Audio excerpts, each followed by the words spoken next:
Hi students, आज की class में हम लोग नेक्स्ट टॉपिक जो पढ़ेंगे वो होगा फ्री फॉल। तो ये फ्री फॉल शब्द क्या है?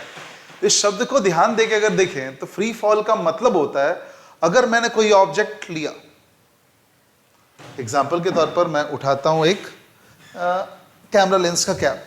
मानो किसी कैमरा के लेंस कैप को मैंने लिया, ये ऑब्जेक्ट को मैंने उठाया और मैंने इस ऑब्जेक्ट को इस तरह से होल्ड किया और बस छोड़ दिया। ध्यान से देखना, मैंने छोड़ दिया। ऑब्वियसली ये नीचे जाएगा। क्यों नीचे जाएगा? क्योंकि ग्रेविटेशन का फोर्स लगने वाला, यानी कोई भी ऑब्जेक्ट को अगर मैं छोड़ूं तो इनिशियल वेलोसिटी, उसकी शुरू की वेलोसिटी 0 होगी, 0 होगी, लेकिन उसके बाद वो धीरे धीरे ग्रेविटेशन के फोर्स के एक्ट होने के कारण नीचे नीचे नीचे नीचे नीचे जाना चालू करेगा। अगर एक आइडियल केस देखें, आइडियल केस मतलब ऐसा कमरा जहां पर हवा ना हो, कुछ भी ना हो, सिर्फ ग्रेविटेशन अप्लाई हो रहा हो, तो वहां पर ग्रेविटेशन को छोड़कर कोई भी फोर्स नहीं है जो इसको मूव करवाने के लिए क्या है, रिस्पॉन्सिबल है। एंड सिंस फोर्स लगते ही जा रहा है तो जो ये नीचे जाएगा उसमें वेलोसिटी की बार बार चेंज आएगी, और ये चेंज अगर आ रही है इसका मतलब जरूर यहां पर एक्सेलरेशन प्रोड्यूस हुआ है।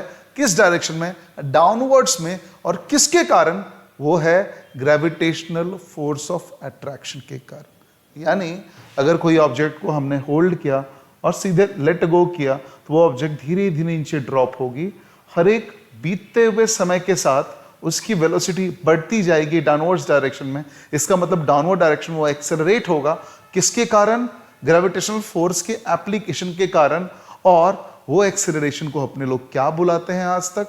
Acceleration due to gravity. और ये जो मोशन हुआ जिसमें सिर्फ और सिर्फ कौन काम कर रहा है?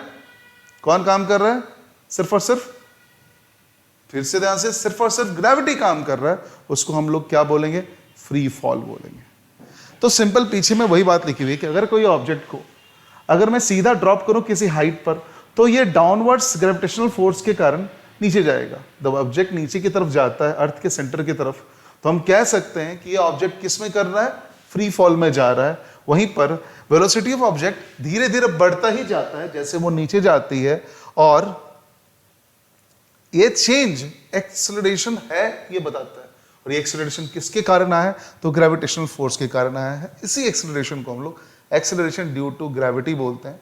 उसको डिनोट हम स्मॉल जी से करते हैं। इसकी यूनिट, सिंस एक्सेलरेशन है तो एक्सेलरेशन की ऐसा यूनिटी होगी मीटर पर सेकेंड स्क्वायर। और साथ में अर्थ के सरफेस पर इसकी वैल्यू की डेरिवेशन हमने लास्ट क्लास में ही करी थी, वैल्यू निकाला था, दैट इज 9.8 मीटर पर सेकेंड स्क्वायर। अर्थ सरफेस के नजदीक या फिर क्लोज में होती है। तो ये रहा अपना फ्री फॉल। अब जरा गौर से देखते हैं, एक ऑब्जेक्ट को अगर छोड़ेंगे तो फ्री फॉल में वो कैसा दिखेगा। तो मानो ये ऑब्जेक्ट को मैंने छोड़ा, तो आप तो बहुत सिंपल बात ये जान सकते हो कि अगर मैंने इस ऑब्जेक्ट को छोड़ा तो इसकी स्पीड का क्या हाल होगा? तो u = 0 मीटर पर सेकेंड होगा। लेकिन 1 सेकेंड चलने के बाद ये कुछ डिस्टेंस ट्रैवल करेगा, कुछ डिस्प्लेसमेंट करेगा और इसकी स्पीड थोड़ी बढ़ेगी। सिंस एक्सेलरेशन 9.8 मीटर पर सेकेंड स्क्वायर है तो ये थोड़ी देर बाद हो जाएगी 9.8 मीटर पर सेकेंड। नहीं समझे?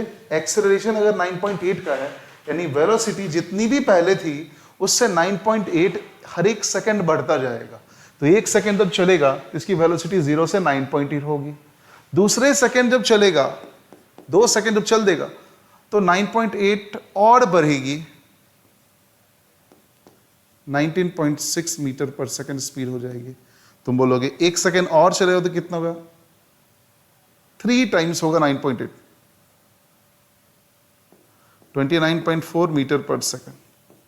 फिर आप बोलोगे जब जमीन को हिट करने वाला होगा तो कितनी स्पीड होगी? सिंस 1 2 3 4 सेकंड चल चुका है, that means 4 times 9.8, 8 4 32, 3 in the hand, 9 4 36, 37, 38, 39, 39.2 metre पर सेकंड।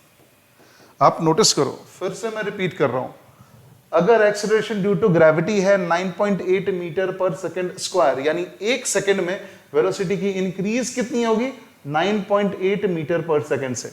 अगर शुरुआत है मैंने ऐसे ड्रॉप किया है तो क्या होगा, हर एक सेकंड ऑब्जेक्ट जब नीचे आएगी, हर एक सेकंड ऑब्जेक्ट जब नीचे आएगी तो एक सेकंड तक ट्रैवल करने पर इसकी स्पीड बढ़कर एडिशनल स्पीड आ जाएगी, एडिशनल वेलोसिटी आ जाएगी, क्योंकि स्ट्रेट लाइन में है, और वो होगी 9.8 मीटर पर सेकंड का। साथ ही एक सेकंड और बीतेगा तो 9.8 से और फिर से बढ़ जाएगी, तो 9.8 टाइम्स 2, एक सेकंड और चला तो 9.8 से फिर स्पीड बढ़ेगी, यानी धीरे धीरे स्पीड बढ़ती जाएगी कांस्टेंट रेट से, इक्वल टाइम इंटरवल में इक्वल अमाउंट बदलती जाएगी।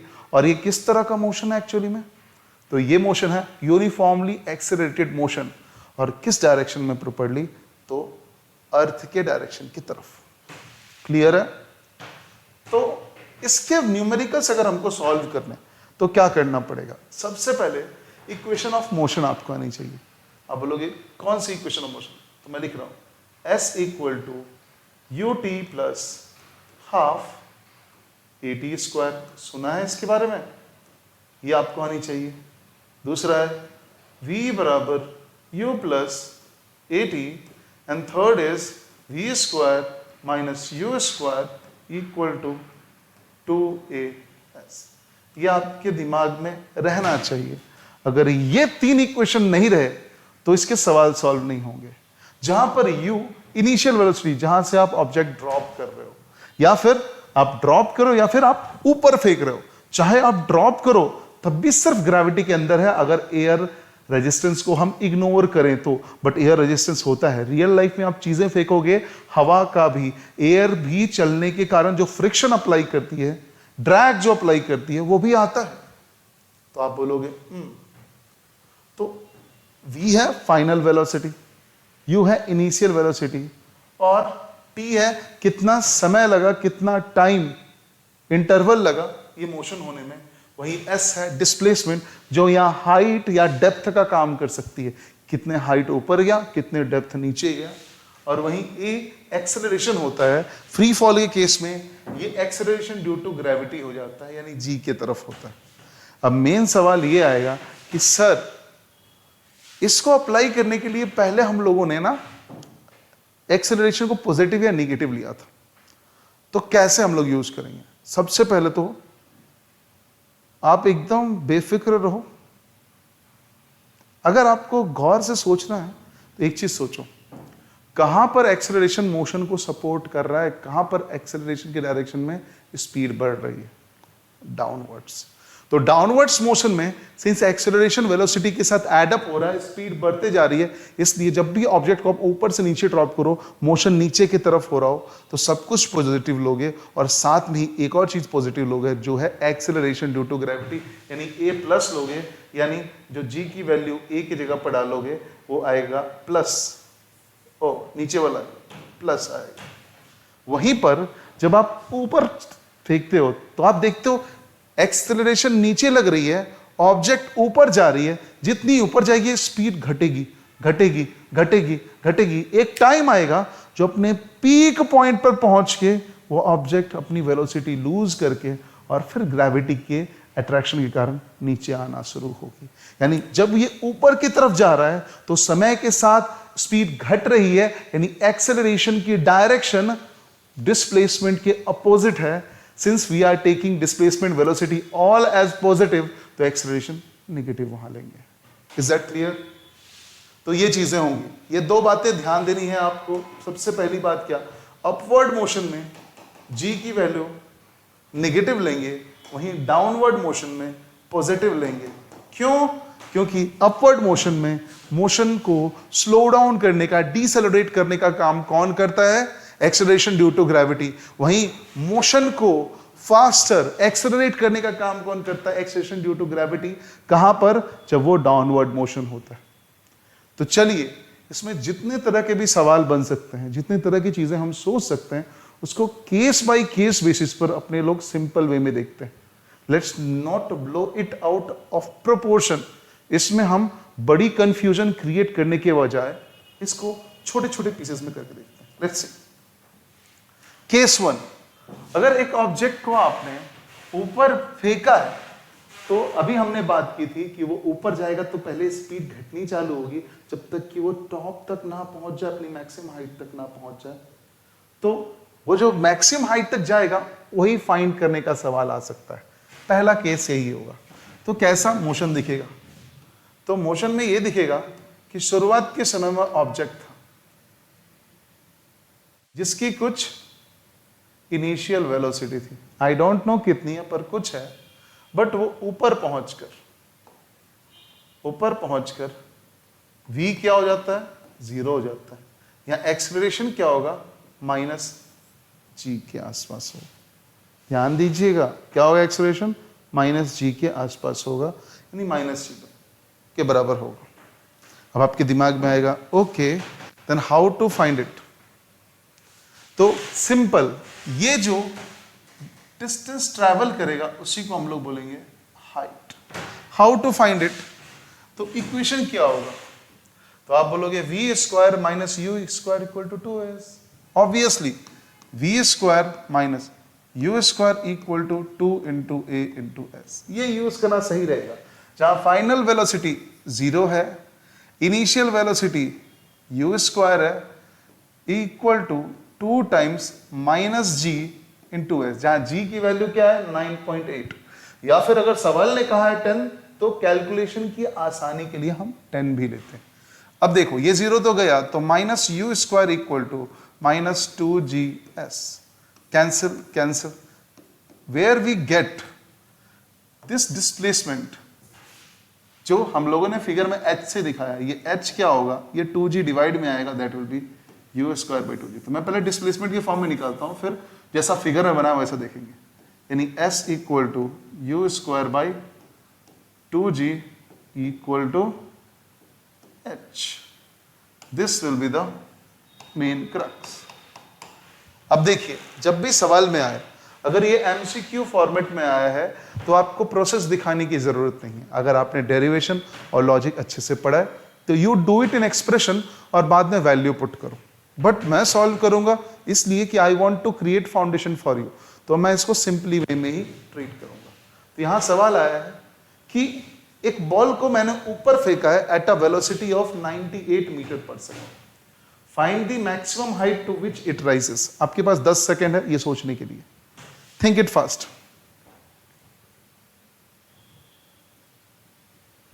जिनका आंसर आ गया प्लीज पॉज करके कमेंट बॉक्स में लिख दीजिए, see it and answer it. Engagement बनाए रखें ताकि हमें क्लियर हो कि कहां समझ में आ रही है और कहां नहीं आ रही, और साथ में ही अपने फ्रेंड ग्रुप्स में इस वीडियो को शेयर करें। चलिए तब कैसे सॉल्व करेंगे?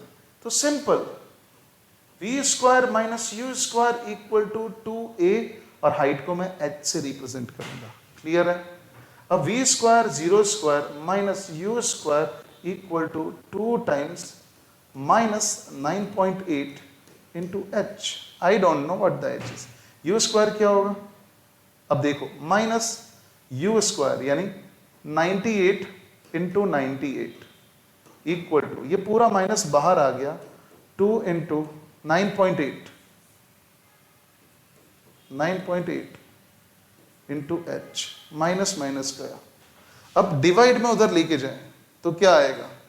If we go it then h will be equals to 98 into 98 divided by 2 into 9.8।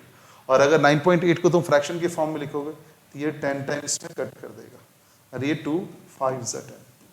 और ये सिंस हाइट है तो किस में आएगा? मीटर में आएगा। तो height equal to how much? 98 into 5 metre, यानी 8 5 40, 4 इन हैंड, 9 5 45, 46 47 48 49, यानी 490 मीटर। कोई यूनिक नहीं है। अगर ऊपर आपने भेजा है तो एक्सेलरेशन को निगेटिव लेंगे क्योंकि ये वेलोसिटी को रिड्यूस करने का काम करेगा। Is that right? यस। तो कौन सा ऑप्शन करेक्ट होगा हमारे लिए? तो the option C will be the perfectly correct answer. अब हम लोग दूसरा केस देखते हैं। इस केस में एक और चीज पूछा जा सकता है, क्या? ये टॉपेस्ट पॉइंट तक पहुंचने में टाइम कितना लगेगा?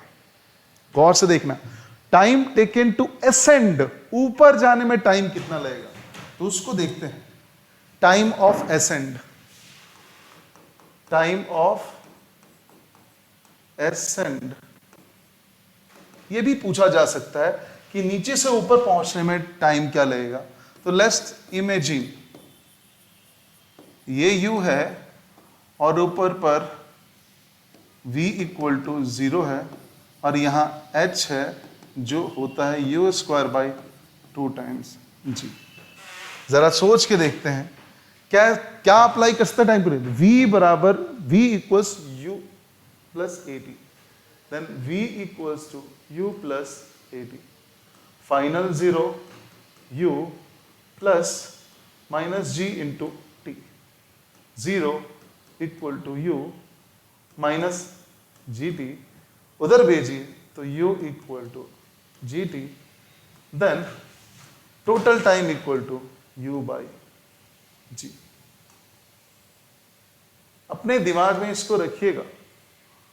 दूसरा एक इंपॉर्टेंट फैक्ट आपको बतानी थी, क्या कि अगर कोई ऑब्जेक्ट को तुम ऊपर फेंकते हो तो जितनी दूर उसको टॉपेस्ट हाइट तक पहुंचने में लगती है उतनी ही दूर टॉप से नीचे आने में भी लगती है। अपने इसको देखेंगे केस नेक्स्ट में और अंडरस्टैंड करेंगे कैसे ये आया।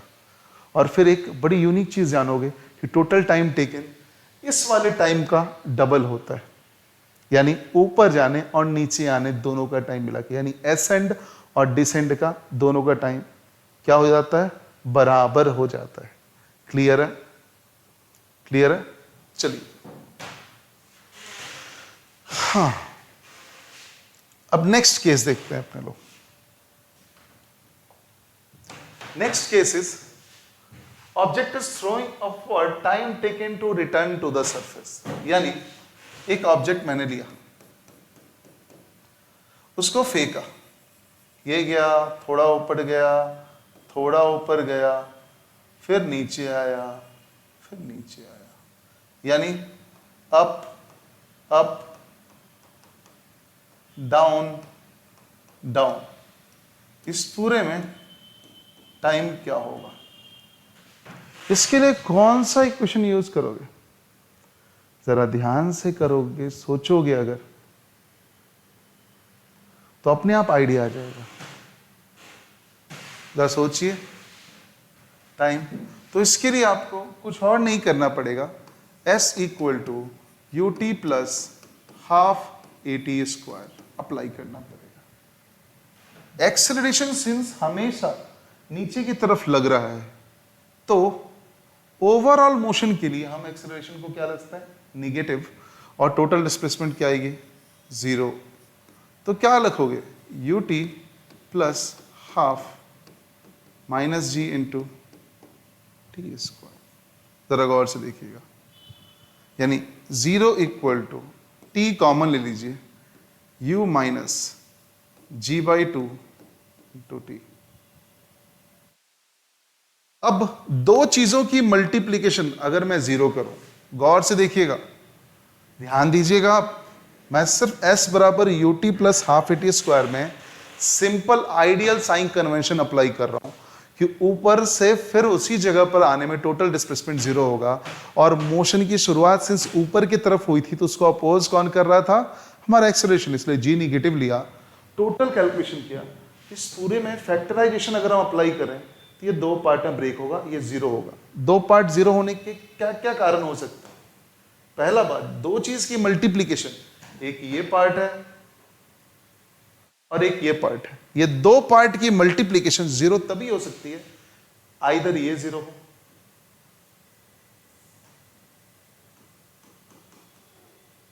इसका मतलब मोशन स्टार्ट ही नहीं हुआ, तो ये भी वैलिड सॉल्यूशन है।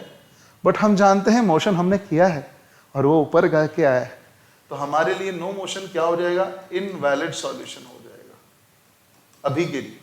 पर दूसरे पार्ट को करते हैं 0, u minus G by 2 into T equal to 0। ठीक है, अगर गौर से देखें तो क्या होगा, तो t times G by 2 equal to U. जरा बैक होते हैं एक बार,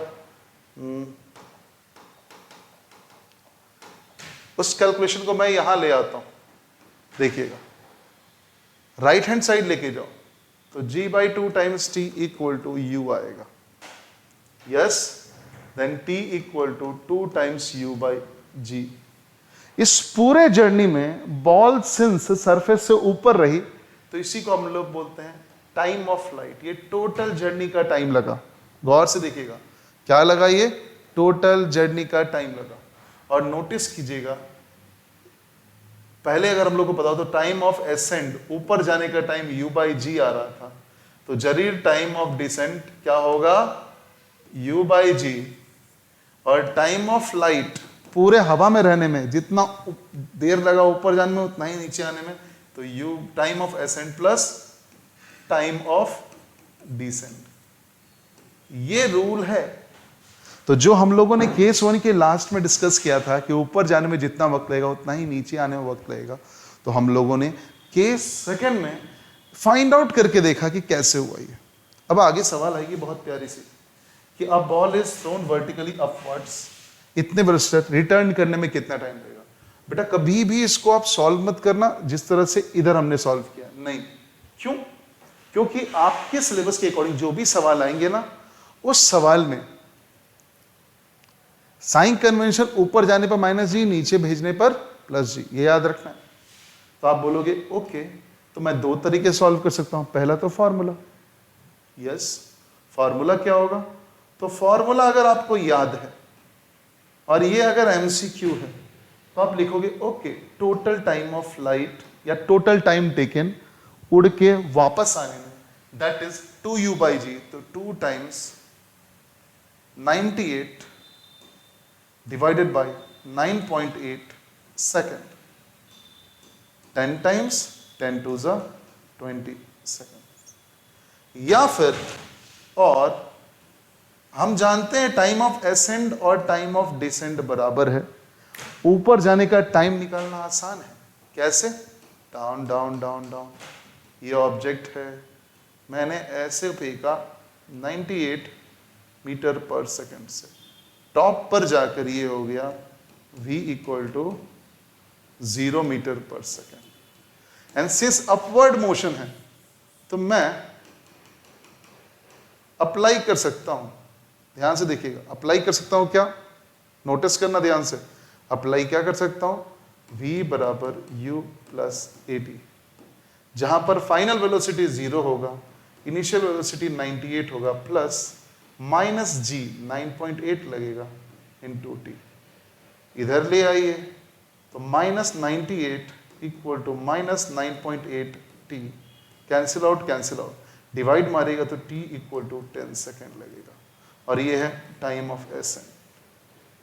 तो टोटल टाइम ऑफ फ्लाइट क्या होगा, 2 टाइम्स टाइम ऑफ एसेंड, क्योंकि जितना ऊपर जाने में टाइम लगेगा उतना ही नीचे आने में, तो 10 + 10 20 seconds.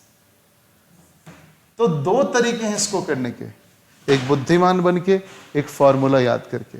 I will recommend you कि आप रीजनिंग के साथ हर एक सेक्शन को अच्छे से खुद से डिराइव करके उसके बाद प्रॉब्लम में यूज करें, जिससे क्लैरिटी हो।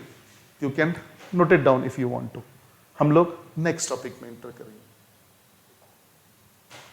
अब केस नंबर 3, क्या कि हमको हाइट पता है ऑलरेडी, किसी हाइट पर से हमने ऑब्जेक्ट ड्रॉप कर दिया, क्या किया, एक हाइट से ड्रॉप कर दिया और वो जस्ट जमीन को हिट करने वाला है, तो उसकी फाइनल वेलोसिटी क्या होगी। अब मोशन किस तरफ है, डाउनवर्ड है। अब जी को क्या लेंगे, पॉजिटिव लेंगे फॉर फाइंडिंग वैल्यूज, मोशन की इक्वेशन में जी पॉजिटिव लेंगे। और दूसरा टाइम भी पूछेगा कि ऊपर से नीचे आने में टाइम कितना लगा। आप जानते ही हो, इनिशियल वेलोसिटी फाइनल वेलोसिटी पता हो, एक्सेलरेशन पता हो, तो टाइम निकल जाता है। तो वी विल डू दैट, हम लोग लॉजिक यूज करेंगे। क्लियर है? तो लेट्स डू इट। तो आप बोलोगे ओके, यानी इसकी कंडीशन क्या है कि ये रहा जमीन, ये रहा ऑब्जेक्ट, इसको मैंने u इक्वल टू 0 से ड्रॉप किया, तो जब ये h हाइट तक पहुंच गया तो ये v इक्वल टू क्या होगा, यही निकालना है। क्लियर है? हमको ये h पता है, h हमको पता है इनिशियल वेलोसिटी पता है, फाइनल नहीं पता तो कैसे निकालेंगे? जैसे इसने दिया a stone is released from the top of a tower of height 19.6 metre, calculate its final velocity just before touching the ground. जमीन को छूने से जस्ट पहले इसकी वेलोसिटी क्या होगी अगर अपने लोग इसको छोड़ दें 19.6 मीटर के टावर से। तो एच पता होगा, हाउ टू फाइंड इट? तो तुम बोलोगे कि ढेर सारा इक्वेशन है, बट ए पता है, एस पता है, वी पता है, यू पता है, तो ये हम अप्लाई नहीं करते। V square minus U square equal to 2a, V square minus U square equal to 2 times a times s। Yes, why not? तो लेट्स पुट इनिशियल वेलोसिटी शून्य है, यानी वी स्क्वायर, ध्यान से दीजिएगा, V square minus 0 square into 2g h।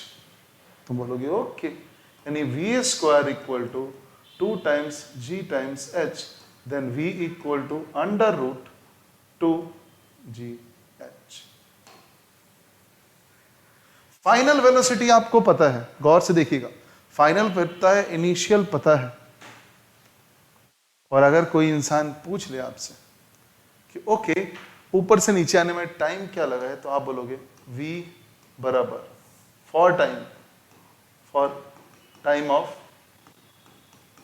Descend, नीचे गिरने में टाइम कितना लगा, इसको टीडी बोलते हैं। उसके लिए क्या करोगे? तो v equals to u plus A T, तो v इक्वल टू 0। चलो शुरू से करते हैं, v equal to u plus A T. ध्यान से देखिएगा, v under root 2gh equal to 0 plus g times t। अब आप बोलोगे okay okay let me do it. क्या करिएगा आप? मैं बोलूंगा t equal to under root 2gh divided by g, time of descent. फिर आपके दिमाग में आएगा ओके ठीक है, तो क्या करें इसके साथ? मैं बोलूंगा कुछ नहीं। अगर गौर से देखोगे तो इस टाइम को निकालने का एक तरीका है, under root 2 into under root g into under root h, square root की प्रॉपर्टी से कर सकते हैं। अगर एक ही ऑब्जेक्ट पर कॉमनली पावर हो तो उसके डिफरेंट मल्टीप्लाई करके हम पावर डिस्ट्रीब्यूट कर सकते हैं, and divided by G. Cancel out, आगे क्या बचेगा? 2h by G. This is time of descent. और यही इक्वल होता है अगर जमीन से फेंका गया होता तो दूसरे का। तो इस केस में जब हम कोई ऑब्जेक्ट को ऊपर से 0 वेलोसिटी से ड्रॉप करेंगे, अगर उसकी हाइट पता हो तो कितने समय में वो जमीन पर पहुंचेगा, उसको निकालने का ये तरीका है। कोई दिक्कत? अगर हुआ हो तो कोई दिक्कत नहीं, अगर नहीं हुआ हो तो नोट डाउन कीजिएगा। और नोट डाउन हो जाए या नोट डाउन करने से पहले सबसे पहले रफ में इस नीचे वाले न्यूमेरिकल को सॉल्व करके देखते हैं। इसमें क्या बोला है? एक स्टोन को टॉप ऑफ द टावर से रिलीज किया गया है और ग्राउंड को टच करने में फाइनल वेलोसिटी क्या होगी। तो फॉर्मूला मेथड से under root 2 times G times H वो कर सकते हो, या फिर it's your choice, whatever you want to do. चलिए मैं तो सिंपल मेथड से करूंगा, V square minus U square equal to 2a h। यहां s होगा, अगर इसको आगे सॉल्व करेंगे तो V square minus U square equal to 2a h हो जाएगा। थोड़ा और सॉल्व करेंगे तो फाइनल वेलोसिटी का पता नहीं, बट इनिशियल वेलोसिटी 0 हो जाएगा और 2 टाइम्स 9.8 इंटू h होगा। क्लियर है? कोई दिक्कत, कोई प्रॉब्लम हो तो बताइए। अब V square equal to 2 into 9.8 into 19.6 और ये होगी। अब इससे आगे सॉल्व करना हो तो मैं थोड़ी ब्रेक डाउन करके आपको बता रहा हूं, थोड़ा ख्याल रखिएगा आप ये सवाल अच्छी है। अगर 9.8 को 2 से मल्टीप्लाई करोगे तो 19.96 आएगा, यानी 2 इंटू 9.8 इंटू 2 इंटू 9.8 है। तो v की वैल्यू क्या होगी, इसका under root 2 into 9.8 into 9.8 metre पर सेकंड। गौर से देखिए, और ये अगर होगा तो आप जानते ही हो हम क्या बाहर निकाल सकते, एक 2 निकाल सकते और एक 9.8 निकाल सकते, क्योंकि ये स्क्वायर रूट है। तो आंसर क्या होगा, 19.6 मीटर पर सेकंड। तो that will be answer, that is option number D is the correct answer. तो ये रहा हमारा कौन सा केस, तो that is our third case. अब कुछ सवाल आगे करते हैं, अगला सवाल आपके लिए ही होगा, तो देखते हैं। केस नंबर 4 में कई बार एवरेज स्पीड निकालने की बात करेंगे। तो देखिए, सवाल को सॉल्व कीजिए। आपके पास 10 सेकेंड्स का पूरा पीरियड है, सॉल्व करो, पॉज कर दो और फिर सॉल्व करने की ट्राई कीजिए। क्लियर है? तो चलिए,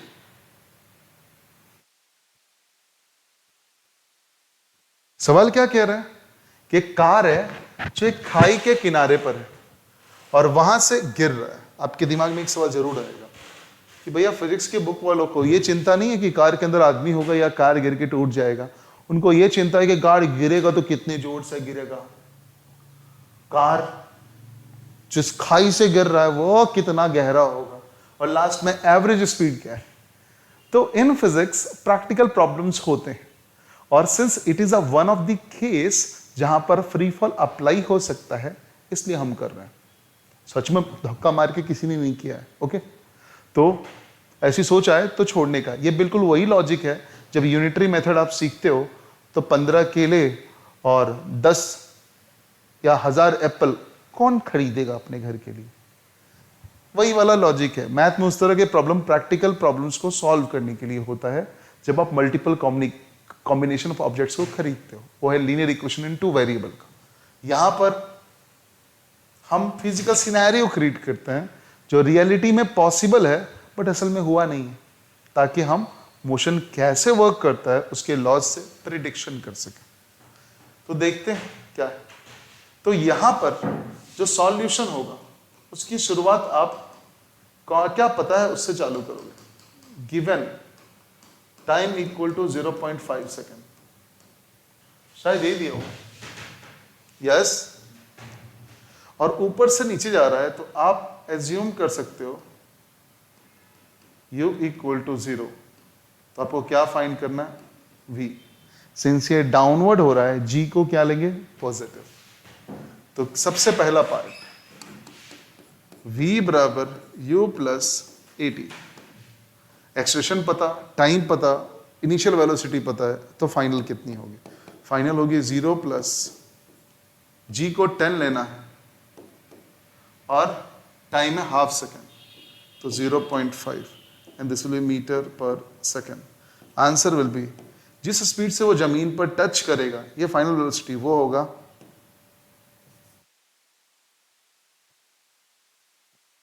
5 मीटर पर सेकेंड। अब आपके दिमाग में आएगा सर नेक्स्ट पार्ट बताओ ना, नेक्स्ट पार्ट का क्या आएगा आंसर। नेक्स्ट पार्ट पढ़ते हैं क्या पूछा है। नेक्स्ट पार्ट में उन्होंने बड़े अच्छे से पूछा है कितना हाई लेज है, यानी लेज की डिस्टेंस चाहिए। हमको क्या पता चला, u पता है 0 है, v पता है हमको, दैट इज 5 मीटर पर सेकेंड, a भी पता है हमको 9.8 नहीं 10 मीटर पर सेकेंड स्क्वायर। क्या ढूंढना है हमको, s डिस्प्लेसमेंट। तो कौन सा expression, v square minus u square equal to 2as। v square final velocity का whole square, 5 square minus 0 square equal to 2 into 10 into s।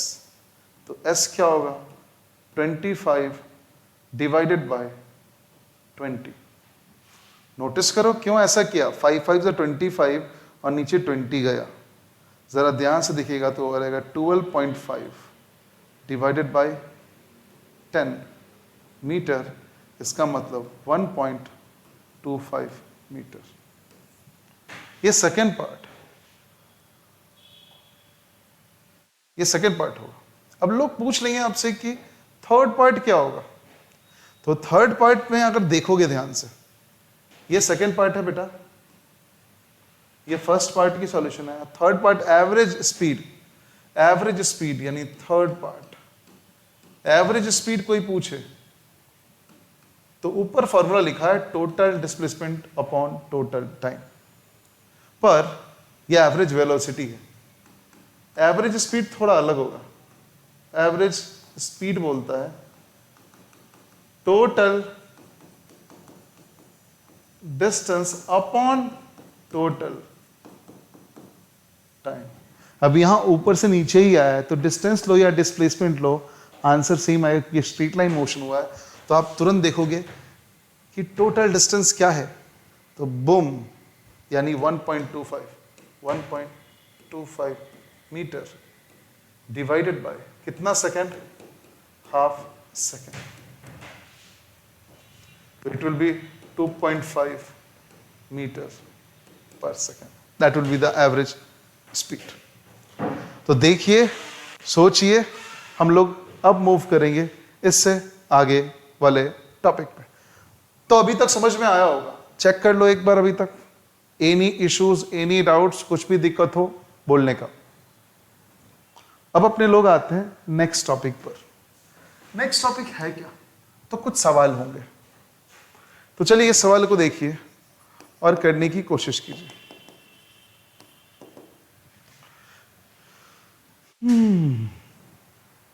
एक पत्थर को फेंका गया, एक पत्थर को ऊपर फेंका गया है। इनिशियल वेलोसिटी 40 मीटर पर सेकंड से। कैलकुलेट करो मैक्सिमम हाइट। तो ऊपर की तरफ की मोशन क्योंकि जाके रुकेगा तो जी क्या आएगा, नेगेटिव।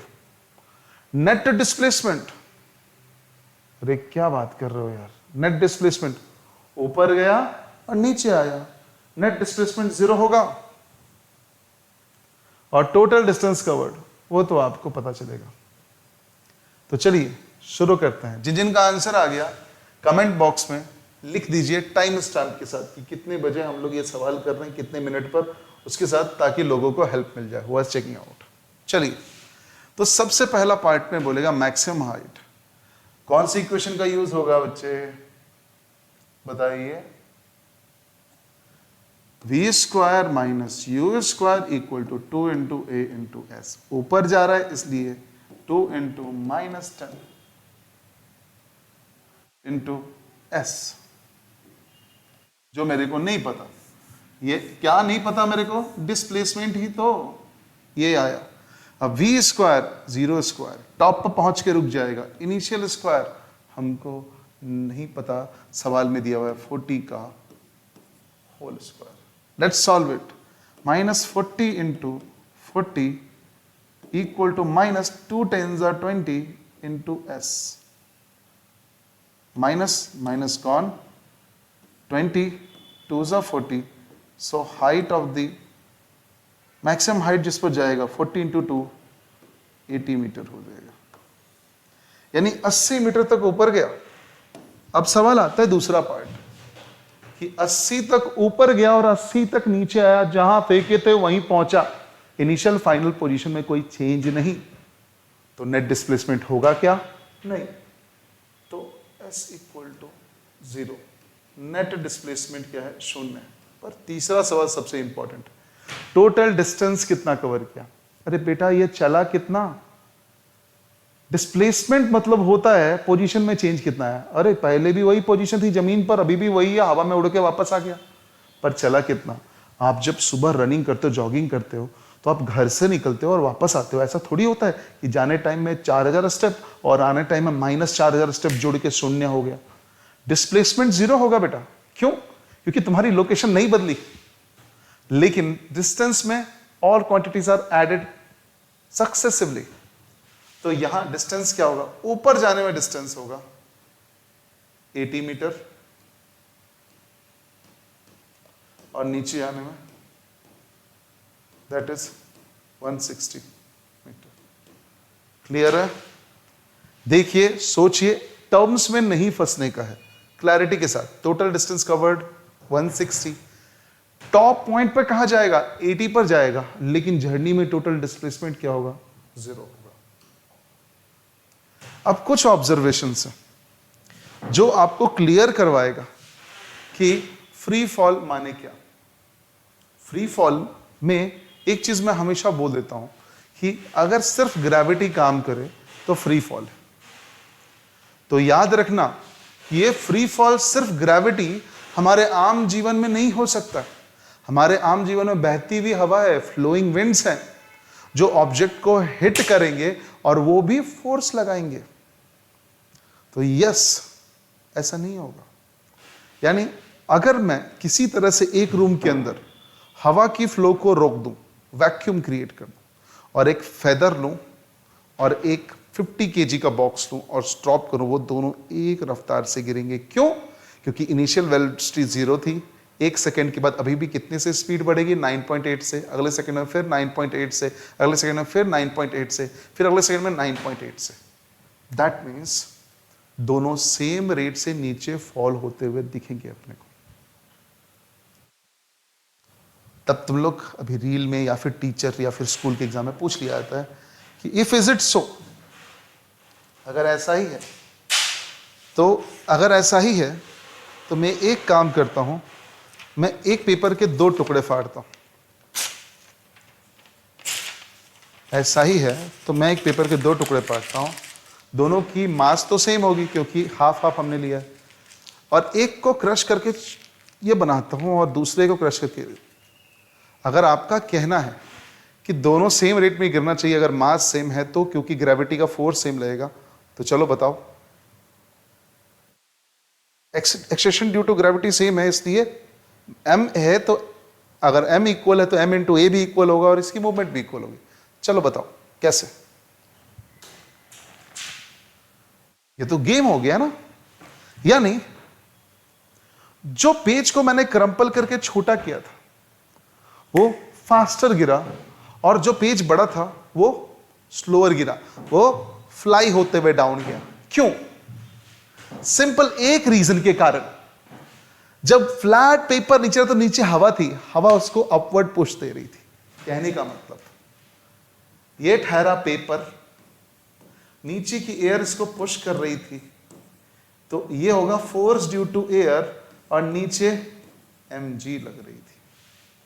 तो ओवरऑल इस बॉडी पर ऊपर फोर्स ड्यू टू एयर लगा और नीचे mg लगा, इसलिए ओवरऑल डाउनवर्ड एक्सेलरेशन घट गई, इसलिए ये फ्लोट करता हुआ स्लोली गया।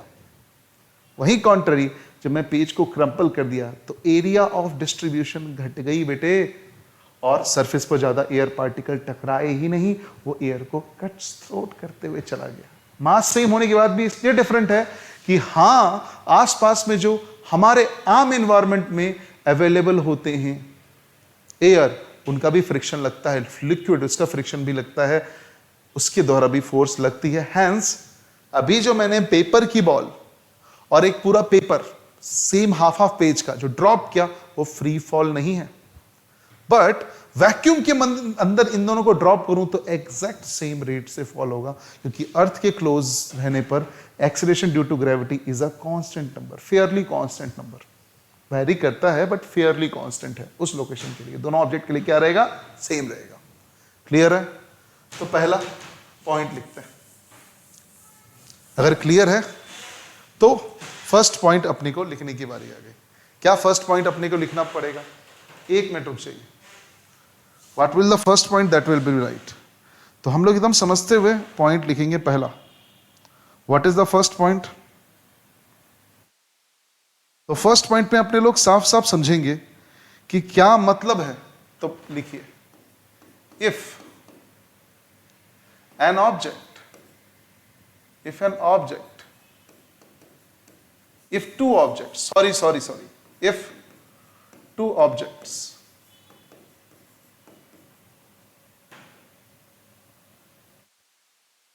of different or equal mass or equal mass. If two objects of different mass are dropped in free fall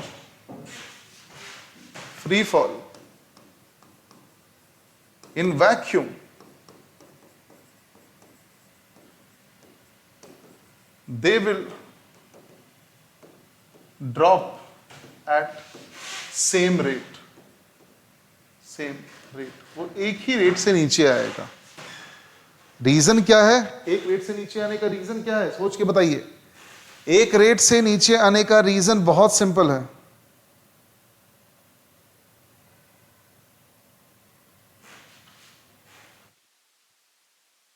same reason है. G equal to constant near the earth surface.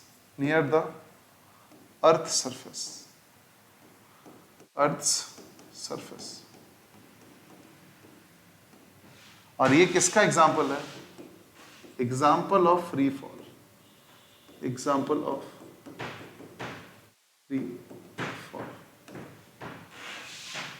दूसरा,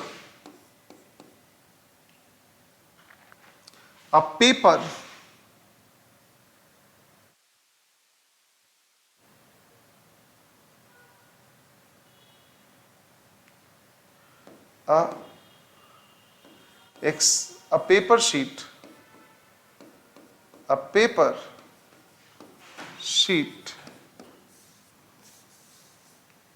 paper sheet falls slower than its crumpled form because in real life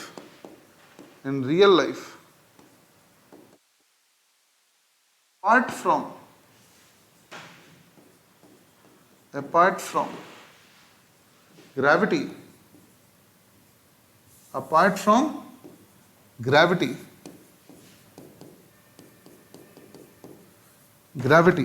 from gravity air resistance also acts. Larger the area, more will be the air resistance. इसलिए जो paper के जो plane sheet होती है उसको नीचे से एयर पुश करता है और उसकी वेट हल्की हो जाती है, वो स्लोली गिरती है. वहीं पर उसी पेपर को क्रम्पल कर दो तो एरिया छोटी हो जाती है, तो कम पुश मिलता है, हेंस इट फॉल्स फास्टर. तो इसके साथ ही हमने फ्री फॉल की पूरी टॉपिक एंड की. आपसे रिक्वेस्ट है इस वीडियो को पूरा देखें, पॉज करके सवाल खुद से ट्राई करें और फिर सवाल को देखें, and then solve the NCERT और any manual that you have got from your school for assignments. आपको सारे कॉन्सेप्ट्स क्लियर हो जाएंगे. और अगर ये वीडियो आपको अच्छा लगा तो please do share on your social media handles as well as in the students groups, ताकि सबको फायदा मिल सके. And please drop a feedback if you want some improvement and more questions added, ताकि हम इसमें कर सकें improvement. So thanks for being with us. Thank you and bye.